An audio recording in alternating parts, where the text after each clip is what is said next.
에베소서 4장 22절로 24절의 말씀을 중심으로 하나님을 사랑하는 성도의 자세라고 제목을 정하고 은혜를 나누기를 원합니다. 오늘은 쉽게 말하면 새 사람이 되라는 말씀이에요. 그럼 우리는 새 사람이 되었다라면 어떻게 살아야 되는가? 첫 번째는 은혜의 생활을 해야 합니다. 받은 은혜를 감사하는 생활을 해야 한다는 것이죠. 성경에 보면 하나님께서 인간에게 베푸신 은혜가 530여 가지가 된다고 한 이 성경 연구자는 말했습니다. 이렇게 많은 은혜를 받았지만 그 은혜에 감사하는 사람은 얼마 되지 않는다는 것이죠. 예수님께서 문둥병자 10사람을 고쳐주셨는데 10사람 중에서 감사를 표한 사람은 한 사람뿐이었습니다. 그렇게 큰 은혜를 받고도 나머지 9사람은 감사하지 않았다는 것이죠. 이것은 무엇을 뜻하는 것입니까? 받은 바 은혜를 고맙게 생각하는 사람들이 10대 1 비율밖에는 안 된다는 뜻입니다. 이 세상 사는 동안에 받은 은혜를 생각해 보시기를 바랍니다.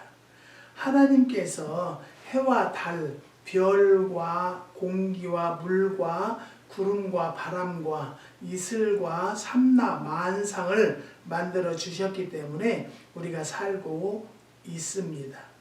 만일 이와 같은 은혜를 받지 못했다면 잠시도 살 수가 없었을 것입니다. 농사의 축복, 가정의 축복, 자녀의 축복, 사업의 축복, 건강의 축복 등 여러 가지 축복을 해 주셨는데 모든 것이 자기가 잘나서 잘 되는 줄 알고 있는 사람들 뿐일 것입니다.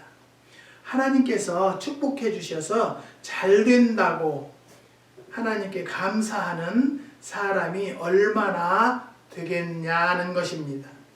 인간이 이 땅에 살게 된 것도 살고 있는 것도 그리고 앞으로 살아가는 것도 100% 하나님의 은혜라는 것입니다.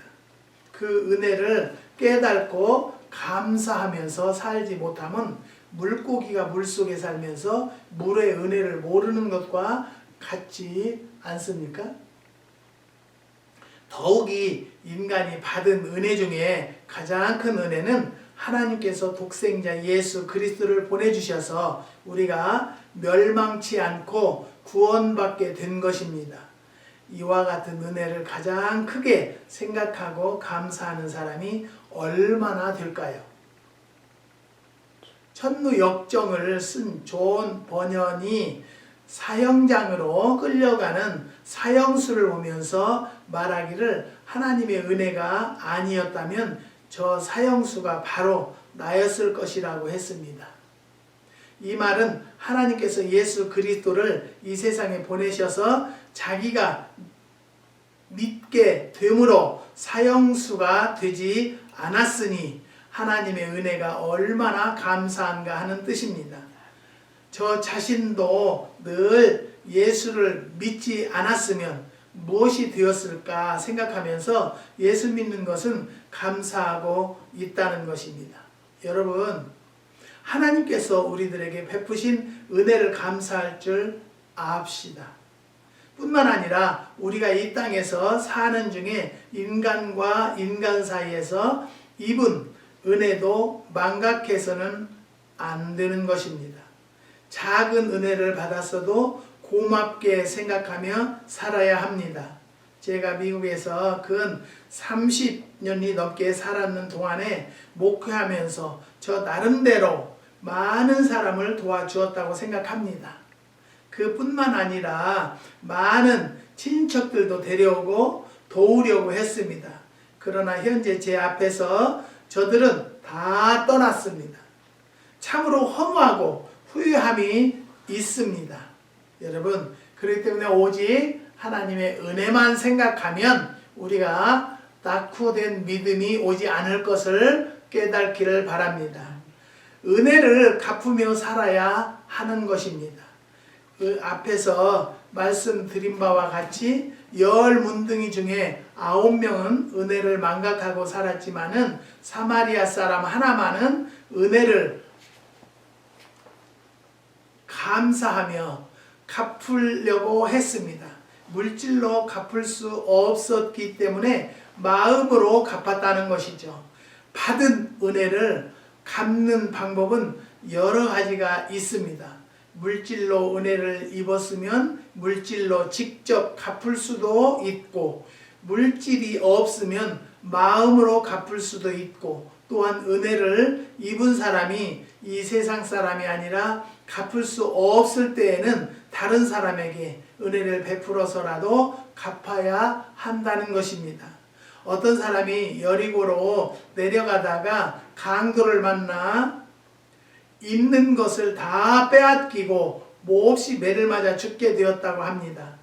이때 제사장과 레위 사람은 지나가면서 이 비참한 일을 보았으나 도움의 손길을 주지 않고 지나갔다고 합니다. 사마리아 사람이 지나가다가 이 광경을 보고 나귀에게 내려 강도 만난 사람의 상처를 포도주로 닦고 자기 나귀에 태워 여관까지 데리고 가서 여관비까지 내주며 치료를 했다는 이야기가 성경에 기록되어 있습니다. 제사장과 레위는 종교인들입니다. 하나님의 은혜로 사는 사람들입니다. 그런데 은혜를 반드시 베풀어야 할 일을 보고도 외면하고 지나갔습니다.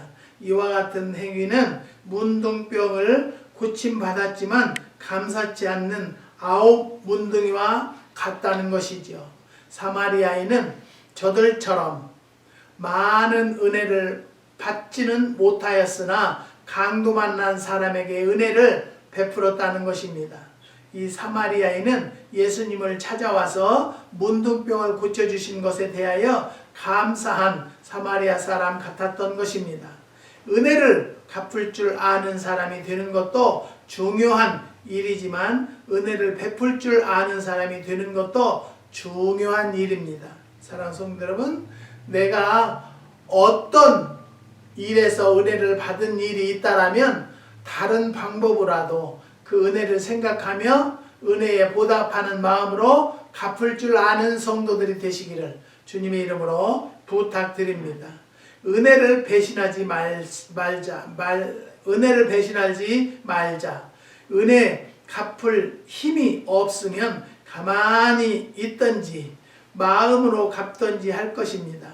은혜를 지고 배신으로 은혜를 갚은 일은 절대 없어야 합니다. 성경에 보면 인간이 하나님께 배반한 사례가 많고, 신하가 왕을 배반하고, 친구가 친구를 배반하고, 자식이 부모를 배반하고, 제자가 스승을 배반한 사례가 많이 있습니다. 배반이나 배신은 어떤 것이라도 나쁜 것입니다. 배신의 결과는 멸망을 당하고 마는 것입니다. 구약시대의 성경에 기록된 배신자들은 하나같이 망하였습니다. 신약시대에 이르러서 대표적인 배신은 가룟 유다의 경우를 생각할 수 있습니다. 예수님 계시는 가룟 유다의 배신을 수차 예언도 하고 제자들 앞에서 말씀도 하시면서 마음 아파하셨습니다. 예수님께서 겟세마네 동산에서 철야 기도를 하시고 나오실 때에 가룟 유다가 제사장들과 군관들을 데리고 와서 예수를 지목하려고 입을 맞췄을 때 그 가증한 행위와 배신을 보시고 예수님께서는 얼마나 가슴이 아프셨겠습니까? 예수님의 33년 생애 중에 당한 괴로움 여러 가지 있었지만은 가룟 유다에게 배신당한 아픔 이상 더 큰 괴로움이 있었을까요? 인간의 세상에 살면서 사업상의 배신, 언약상의 배신, 친구 간의 배신, 부부 간의 배신, 사제 간의 배신, 재직과 교육자 간에 배신당하는 일이 많이 있습니다. 배신은 어떤 종류의 배신이라도 마음 아픈 것입니다. 저의 경험에 의하면 목회생활 30여 년 넘게 하지만 많은 어려움을 당했습니다. 내가 세운 재직에게 배신당한 일이 제일 괴롭고 힘이 들었습니다. 하나님께서 430년 동안 애굽에서 벽돌을 구우며 종살이하던 이스라엘 백성을 모세를 보내 사지에서 구원해 주셨습니다. 그런데 저들은 온갖 원망과 불평을 하다가 모세가 시내산에 십계명을 받기 위해 올라간 틈을 타서 금송아지를 만들어 우상을 섬김으로 하나님의 은혜를 배반했습니다. 그 결과가 어떻게 되었습니까? 하나님의 마음을 아프게 했고 모세는 하나님께 받은 계명판을 깨뜨리게 되었고 이스라엘 백성들은 광야에서 죽고 가나안 복지에 들어가지 못하게 되었습니다. 배신의 결과는 이처럼 피차 괴로운 것이고 배신자는 반드시 망하고 만다는 것이죠. 어느 교육 자료에 포근한 사슴에 대한 이야기가 있습니다. 어느 날 산중에 사슴 한 마리가 포수에게 쫓겨 달아나다 포도넝쿨을 만났습니다. 사슴이 포도넝쿨에게 날 좀 숨겨달라 하고 포도넝쿨 속으로 숨었습니다. 포수는 사슴을 찾지 못하고 지나갔습니다. 이때 사슴은 이젠 살았다 하며 포도넝쿨에게 고맙다는 인사도 할 겨를이 없이 아예 목말라 하며 포도를 따먹기 시작했습니다. 이때 포도 따먹은 소리를 듣고 포수가 다시 와서 사슴을 쏘아 잡아갔다 합니다. 이 이야기는 배신은 멸망을 의미한다는 교훈을 알려주고 있는 것입니다. 긍정적인 삶을 살아야 합니다. 하나님을 아는 성도들은 부정적인 사고 방식을 버리고 긍정적인 신자가 되어야 한다는 것이죠. 사회에서는 만사의 부정적인 사람은 존경을 받지 못합니다. 교회에서 부정적인 말을 많이 하고 부정적인 행동을 많이 하는 신자나 재직은 존경의 대상에서 제외된다는 사실을 알아야 합니다. 단연간 목회한 경험에 따르면 재직회나 당회, 기타 여러 가지 회의를 할 때 모든 일을 잘 받아들이고 협조해서 찬성하면서 따르는 사람도 많습니다. 그러나 사사건건 반대하고 트집잡고 혈기를 부리고 원망과 불평을 하고 깐죽거리면서 이 일을 깨트리는데 주력하는 사람이 있습니다. 이와 같은 사람은 가능성이 없는 사람이라는 것이죠. 이와 같은 사람은 여러 사람에게 미움을 받게 되고 무시를 당하게 됩니다. 지혜가 있고 교양이 있고 이해심이 있고 신앙이 있는 사람은 비록 자기 마음에 맞지 않는 일이 있더라도 입을 다물고 덕을 세우게 됩니다. 이왕이면 좋은 신자란 말을 들으며 살아야지 까다롭다, 말썽장이다, 반대장이다, 입이 더럽다, 심술장이다 라는 부정적인 언사를 들어서는 안 될 것입니다. 올해는 우리들이 부정적인 사람이 되지 말고 힘써 긍정적인 성도들이 되기를 주님의 이름으로 부탁드립니다. 두 번째, 비판적 태도를 버리고 이해하는 방향으로 살아야 합니다. 산에 올라가서 맞은편 산을 통해서 큰 소리를 지르면 틀림없이 산울림을 통해서 다시 내게로 돌아옵니다. 이와 같이 내가 남을 비판하면 반드시 다른 사람에게 비판을 받게 됩니다.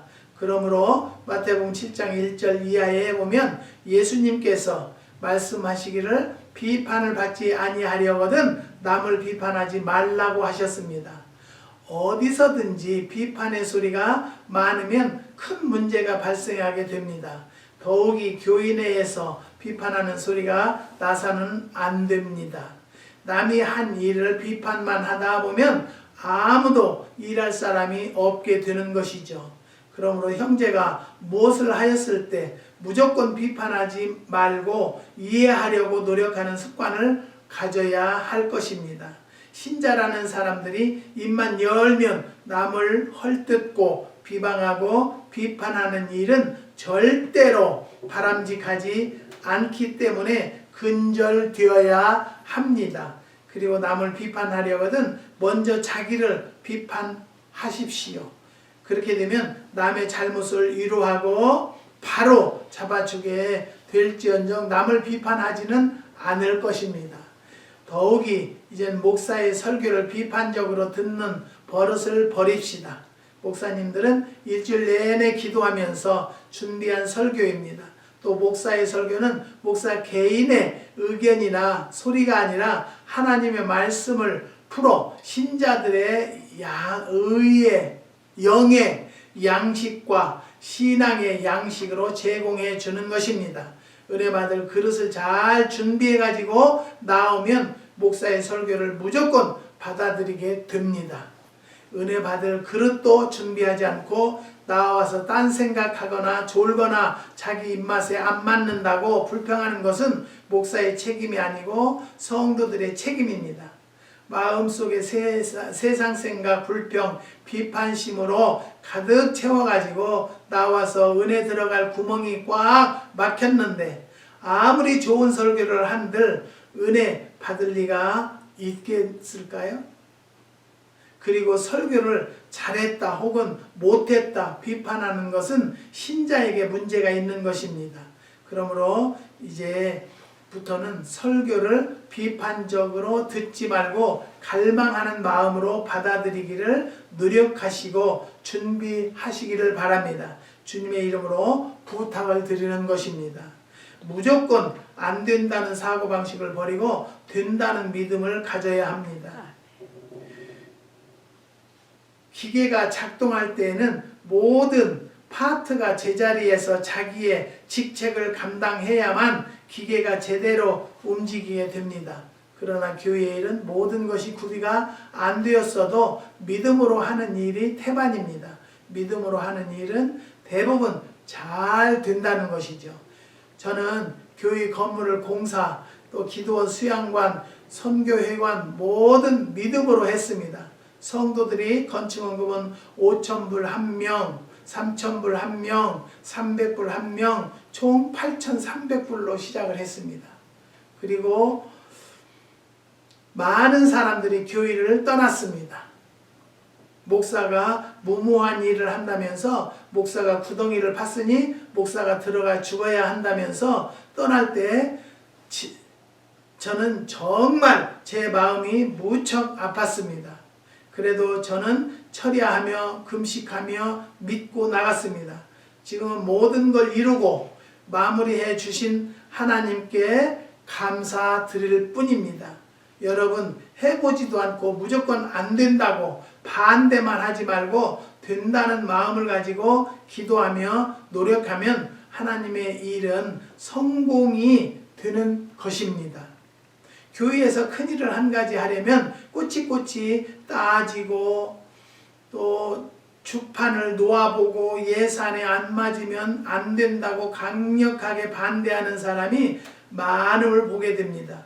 물론 전혀 가능성이 없는 일을 믿음만 가지고 고집을 부리는 것은 무지가 될 수 있을런지 모르지만 약 50%만 가능하다고 생각된다면 믿음으로 믿고 나아갈 만하다는 것입니다.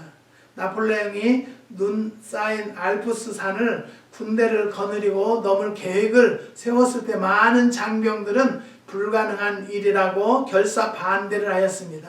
이따 나폴레옹은 내게 불가능은 없다, 된다는 신념뿐이다 라고 말하고 알프스 산을 넘는데 성공하였다고 합니다. 이렇게 험난한 알프스 산을 나폴레옹은 신념 하나로 넘었는데 하나님의 일을 하는데 불가능이 어디 있겠습니까? 제 한 가지 간증을 하자면 수도국에서 전화가 왔어요. 그래서 와서 보니까 수도국에서 수도를 막아버렸어요. 그래서 왜 막았냐고 가서 물어보니까 너네 수도를 너무 많이 썼다는 거예요. 너무 많이. 그래서 얼마나 왔는데 그랬더니 한 3,000불 돈 나왔어요. 그러면 한 300만 원 돈 나온 거예요. 그래서 이거 큰일이 난 거예요. 이거 3,000불을 갚을 길이 없어요. 그래서 여기서 다 돌아다 보니까 물이 한 달간 줄줄줄줄 샌 곳이 있더라고요. 그래서 그것을 제가 공사를 해놓고 다 막아놓고는 다시 수도국을 가서 야 이거 페이먼으로 해줄 수 있냐 그랬더니 오브 콜스 그래도 된다는 거예요. 100불이고 500불이고 200불이고 되는 대로 갚으라는 거예요. 그렇게 해서 한숨을 또 돌렸는데요. 여기 집에 전기세가 76불 07천씩 달달이 내면 되거든요. 태양열이라. 그런데 갑자기 에디슨에서 540불이 나왔어요. 그래서 왜 그러냐니까 너네 뭔 전기가 고장난 것이 돌아가는지 돌아간다 이거예요. 너네 그만큼 쓴다는 거예요. 그래서 야 태양열인데 그랬더니 태양열이 만들어지는 한도 내에서 써야 되는데 너네는 만들어지는 것에 오바를 쓰고 있다는 거예요. 그래서 와서 보니까 매실 장아찌를 많이 담아서 냉장고에다 넣어놓고 그 샌드위치 냉장고를 틀었더니 그게 오래됐어요. 근데 그게 365일 24시간 한 번도 쉬지 않고 돌아갔어요. 그래서 그냥 빼놨어요.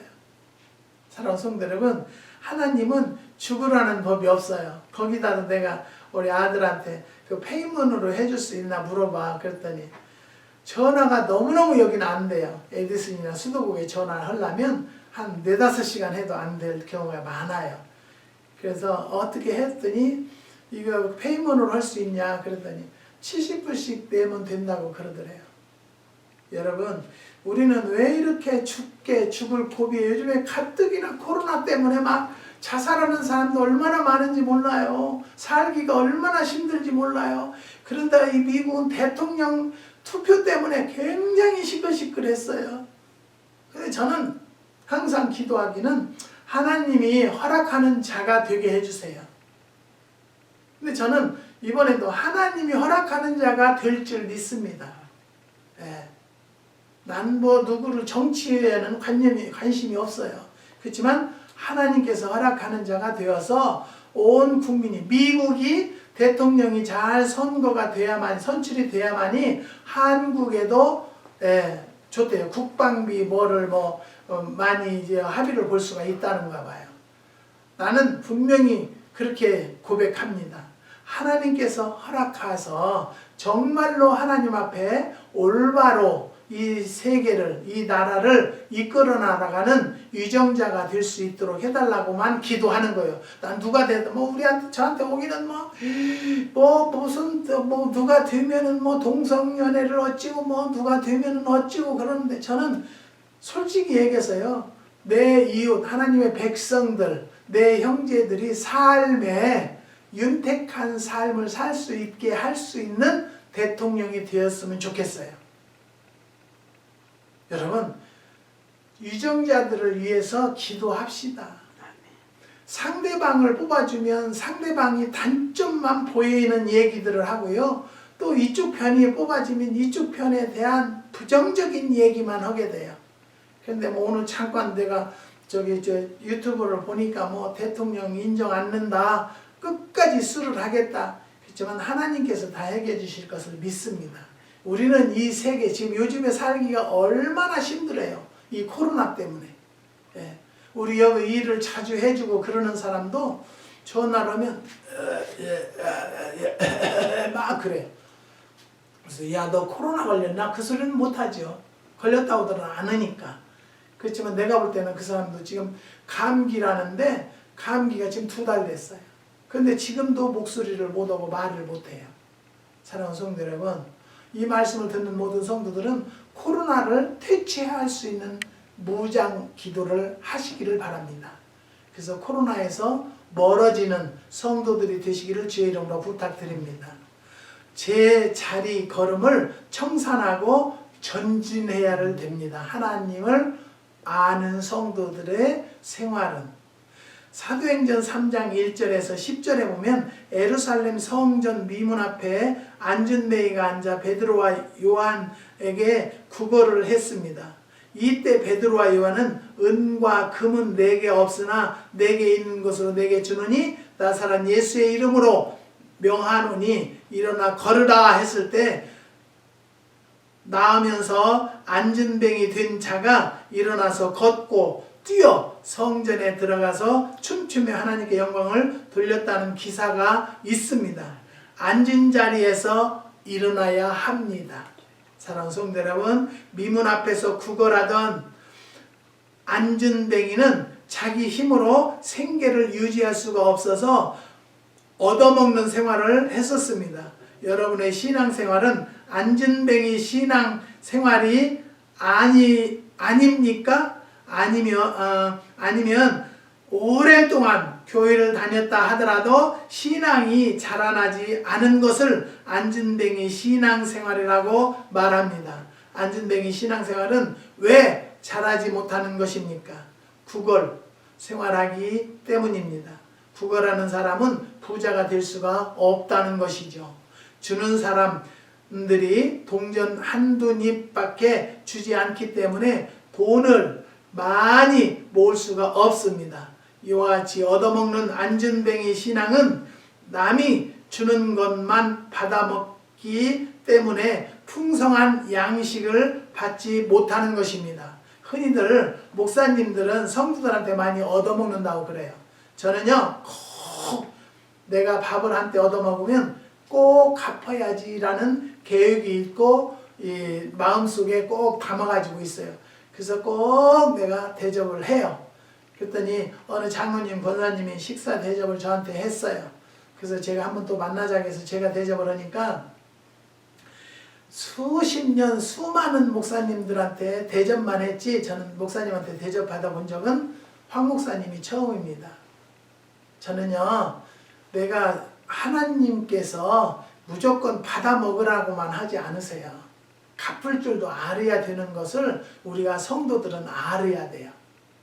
하나님의 은혜를 받았으면 하나님께 은혜를 돌릴 수 있는 마음을 갖는 성도가 하나님을 아는 성도예요. 우리는요, 제자리 걸음을 하지 말고 걸어야 한다는 것입니다. 신앙생활은 내 힘으로 걸어야 합니다. 이 말씀은 내 힘으로 신앙생활을 해서 내 힘으로 영의 양식과 믿음의 양식을 믿어야 만들어 먹어야 합니다. 어느 집사님에게 전화가 왔는데 그전에는 교회를 가기 때문에 토요일 날을 기억해서 내일 교회 갈 준비를 다 만반의 준비를 하는데 교회를 안 가기 때문에 오늘이 몇 요일인 것을 모른다는 거예요. 여러분, 우리는요, 매일 매시간 주일이라고 생각하시고 살면 하나님과 멀어지지 않을 것입니다. 믿으십니까? 그런 마음으로 사세요. 그런 마음으로 사는 자들이 걸어가는 것입니다. 먼 걸음, 신앙의 걸음, 영적인 걸음으로 걷는 것이라는 것을 깨달으시기를 주님의 이름으로 부탁드립니다. 성도 여러분, 반드시 안전뱅이 신앙에서 걸읍시다. 내 힘으로 신앙의 양식을 만들어 먹읍시다. 옛날부터 말세에는 성경도 없을 것이고 이제 예배도 드리지 않을 것이다 라는 얘기들을 많이 했었어요. 그런데 지금 뭐 말세라고 생각하지 않아요. 시대가 이렇게 생겼으니까 이제는 목사들의 설교를 뭐 받아먹으려고 하지 말고 내가 기도하고 내가 성경을 봄으로 여러분 걸어가는 것입니다. 신앙을 걸어가는 자들이 성장하는 것이라는 것을 깨달으시기를 주님의 이름으로 부탁드립니다. 자급자족하는 신앙이라고 할 수 있는 것입니다. 내가 스스로 하는 것이.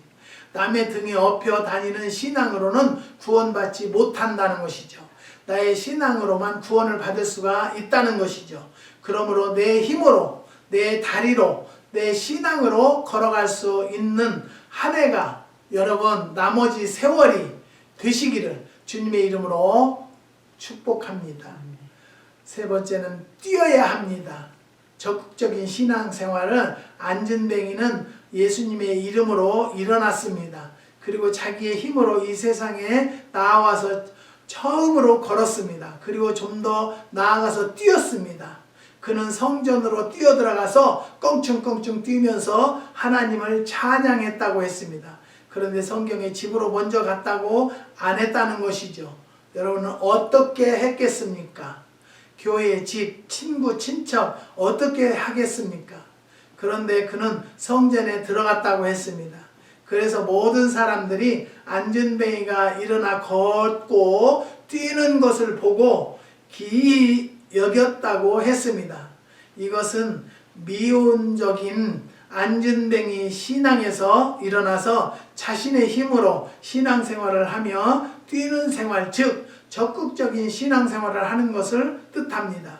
처음 우리들이 신앙생활을 할 때에는 남에게 도움을 받아 교회에 나왔습니다. 신앙이 좀 자라면 자기 신앙으로 교회에 나와서 신앙생활을 했습니다. 지금은 어떻게 해야 합니까? 이제는 나 스스로 혼자 신앙생활을 해야 됩니다.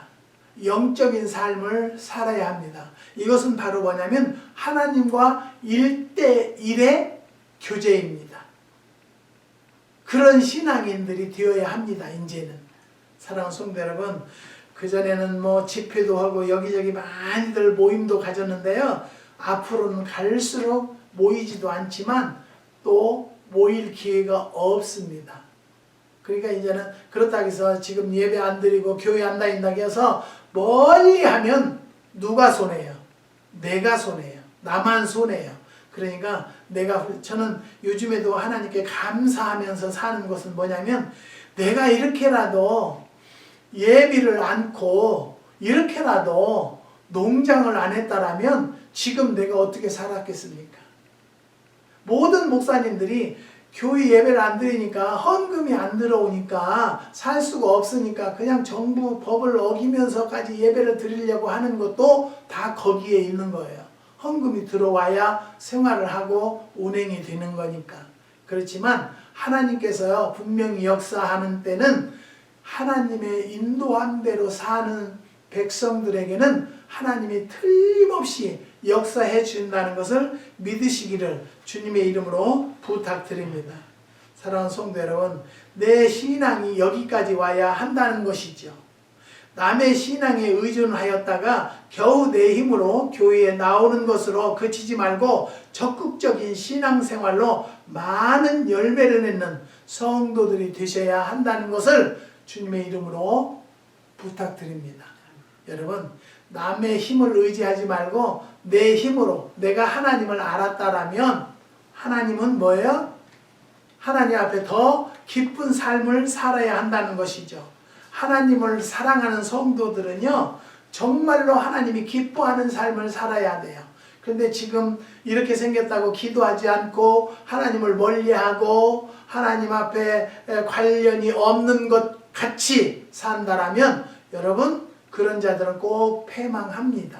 그렇기 때문에 꼭 하나님을 더 가까이 붙잡는 성도들이 되시기를 주님의 이름으로 축복합니다.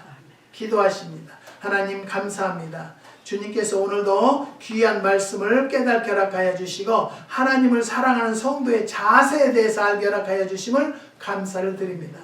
하나님을 사랑하는 성도들은 안진뱅이도 일어나고 일어났으면 걸어가고 걸으면 뛸 수 있는 성도들이 될 수 있도록 역사하여 주시옵소서.